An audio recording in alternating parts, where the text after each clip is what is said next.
Welcome back to my channel G learn mathematics. हम लोग projectile का एक इम्पॉर्टेंट कंसेप्ट पढ़ते हैं, that is radius of curvature. Radius of, जैसे कि किसी, मान लो ये डायग्राम है हमारा, this is the Y axis and this is the X axis. अगर किसी बॉल को यू वेलोसिटी से थीटा एंगल पे फेंकते हैं तो ये जो पॉइंट है वहाँ पे क्या रेडियस ऑफ कर्वेचर होगा, इस पॉइंट पे क्या होगा, इस पॉइंट पे क्या होगा। और इससे रिलेटेड जेई मेन का क्वेश्चन भी है। पहले कंसेप्ट समझते हैं, फिर हम लोग इस क्वेश्चन को करेंगे। मान लो कि रेडियस ऑफ कर्वेचर के लिए यहाँ पे हमको क्या क्या होगा, आप लोगों को हमको क्या चाहिए, एम भी स्क्वायर बाई आर। ये हमारा क्या होता है, जब कोई चीज़ सर्कुलर मोशन में होता है तो सेंट्रीपिटल ऐसा फोर्स लगता है। तो अब इसमें क्या आ रहा है, हमारा एम भी स्क्वायर बाई आर आ रहा है, ठीक है। और इसको हम लोग लिख सकते हैं एम भी square by F C is equal to क्या लिख सकते हैं, आर। तो एफ सी का मतलब क्या हो गया, एम जी, या जी के component in normal, G N लिख देती हूँ, या जी का कंपोनेंट इन नॉर्मल डायरेक्शन। अब देखो इस पॉइंट पे यहाँ पे कोई चीज़ रखा हुआ है, अगर वो स्ट्रेट ही फेंका जाएगा तो जी नीचे लगाएगा, कि ऐसे हमारा ये एंगल थीटा है, तो ये थीटा है हमारा, तो बाकी का ये क्या हो जाएगा, 90 माइनस थीटा, है ना। तो यहाँ पे कौन सा ये लगेगा, ये u का कंपोनेंट लगेगा, u कॉस थीटा, पता ही हमको, और ये लगेगा u साइन थीटा। तो यहाँ पे हमारा g का जो कंपोनेंट लगेगा that is g cos theta.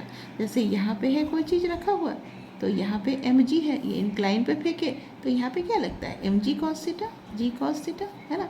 ये g है और ये एंगल हो गया हमारा थीटा, तो ये हो गया हमारा जी कॉस थीटा। तो एम, ये क्या हो जाएगा, एम जी कॉस थीटा। ये जो वेलोसिटी की जो बात कर रही है that is the net velocity. Velocity in U square X plus U square Y is equal to M, ऐसा लिख देंगे, upon M G cos theta. M M cancel out हो गया, तो सिंपल भी आप लिख सकते हो U square by ji cos theta. ये कहाँ पर की रेडियस ऑफ कर्वेचर आएगा, आर ऑफ ओ। अब देखो आर ऑफ ए की अगर हम लोग बात करें तो वो क्या होगा, यहाँ पे तो भी वाई क्या होता है, हमारा ज़ीरो होता है ना। भी वाई ज़ीरो होता है इस पॉइंट पे, तो हमारा रेडियस ऑफ कर्वेचर के लिए बस ये फार्मूला बन गया। तो यहाँ पे यू स्क्वायर का वैल्यू क्या हो जाएगा, you square cos square theta, है ना। और जी, तो जी डायरेक्टली नीचे लगेगा, जी तो जी हो गया, and it is the radius of curvature a point पे।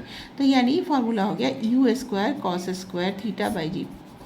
एक बार एग्जाम में ये भी आया था कि इस दोनों का रेशियो क्या होगा, तो are not by R A पूछा जाएगा। किसी जेई में ही क्वेश्चन में आया था, तो हम क्या लिख देंगे, u square by ji cos theta, and नीचे लिखेंगे u square cos square theta by g, यानी सब कैंसिल आउट हो जाएगा सब, अब बचेगा 1 बाई कॉस क्यू थीटा। यानी कि इस दोनों के रेडियस ऑफ कर्वेचर का जो रेशियो होगा वो, अब कोई यहाँ पे पूछेगा तो वहाँ भी ए एन का वैल्यू जी कॉस थीटा लिखेंगे, और जैसे हमने यहाँ निकाला है तो that will be the same B square C by ji cos theta.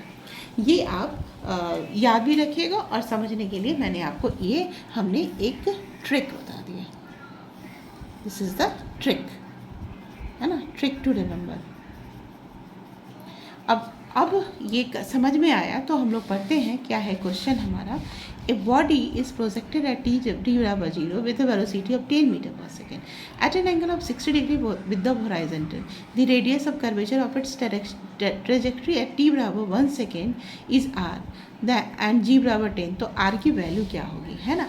तो बस इसको क्या करना है, हमको r की वैल्यू पता करने के लिए क्या करना होगा, किसी भी इंस्टेंट का किसी भी पॉइंट के लिए ये वाला कंडीशन है, तो यू स्क्वायर लिख देंगे upon G and cos theta.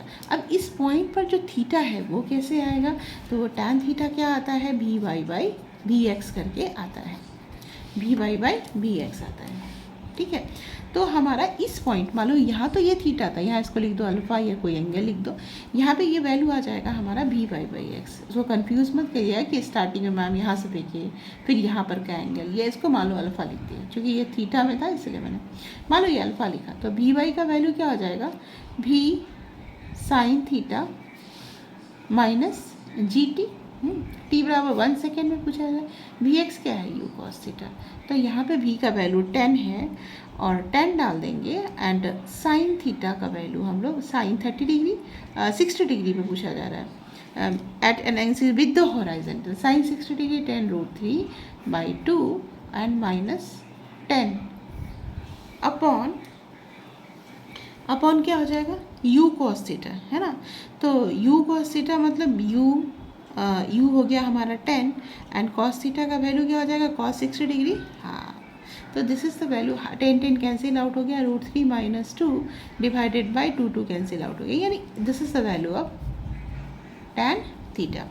अब ये वैल्यू हमारा tan थीटा का आ गया, तो हमको अब कुछ करना नहीं है, सीधे अब देखो भी ये आ गया हमारा ये वाला, this is the value of v by and this is V X. तो हम लोग इसको डायरेक्टली निकाल भी सकते हैं, tan को लिख दो, ये हो गया तुम्हारा 1.7.88 माइनस समथिंग आ जाएगा v साइन थीटा, 10/2 हो गया, ये हमारा 10 है, तो ये हो गया 1.7, मतलब कुछ वैल्यू आएगा हमारा ऐसा। तो हम लोग इसको डायरेक्टली ले लेते हैं, यहाँ पे लिख देती हूँ मैं। तो v बाई हो गया हमारा 10√3/2 माइनस 10 का माइनस 10 एंड वी एक्स हो गया 5 + 5 का स्क्वायर, इसका स्क्वायर अपॉन जी का वैल्यू 10 ले लेते हैं और tan थीटा आ गया √3 - 2, तो cos थीटा निकल जाएगा 1 + tan square theta, 1 + tan square theta is equal to क्या हो गया, सेक स्क्वायर थीटा। तो सेक स्क्वायर थीटा माइनस यानी √3 - 2 का whole square plus 1 is equal to sec square theta हो गया, है ना।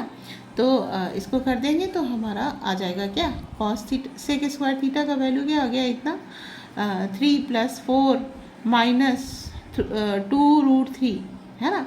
3 + 4 - 2 2 = 4√3 यानी 7 - 4√3 एंड प्लस क्या हो जाएगा 1, तो 8 - 4√3। इसको अंडर रूट करेंगे, √8 - 4√3 और इसका हाफ कर देंगे। तो यहाँ पे हम लोग इसका वैल्यू डाल देंगे 1/√8 - 4√3। अब इसको सॉल्व कीजिएगा तो you will get the answer and the answer is approximately is 2.8 meter per second. If you have any doubt, you can write in comment box. Thank you.